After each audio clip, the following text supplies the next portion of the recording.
இல்லாமல் சின்ன பீஸாக இல்லாமல் வெங்காயத்தை ஓரளவுக்கு வெட்டினா தான் ஃப்ரெண்ட்ஸ் நல்லாயிருக்கும். இல்லைன்னா குழஞ்சிரும் சின்னதாக வெட்டினா. ஓகே ஃப்ரெண்ட்ஸ், அது நல்லா வசங்கிருச்சு. அது கூட நம்ம வந்து வெட்டி வச்ச தக்காளி பழத்தை சேர்த்துக்கலாமா?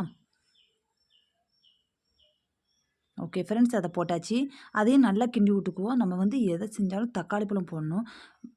நல்லா தக்காளி பழத்தை சேர்த்து அதை வந்து நல்லா இது பண்ணிங்கன்னா அது வந்து அப்படியே அமுங்கி அது சாஃப்டாகிற வரைக்கும் அந்த தக்காளி பழம் இருக்கணும் ஃப்ரெண்ட்ஸ். அந்த தொலி மட்டும்தான் இருக்கும். அது கூட நம்ம உப்பு சேர்த்துக்குவோம். உப்பு வந்து அந்த வெங்காயத்து கூடயும் தக்காளி பழத்து கூட சேர்க்கறதுக்காண்டி நம்ம முதல்ல கொஞ்சமாக உப்பு போட்டுக்குவோம். அப்போ தான் ஓரளவுக்கு இருக்கும். இல்லைன்னா வந்து உப்பு ரொம்ப ஆயிடக்கூடாது. ஓகே ஃப்ரெண்ட்ஸ், அந்த உப்பு நல்லா அதில் படுற வரைக்கும் நல்லா கிண்டி விட்டுக்குவோம்.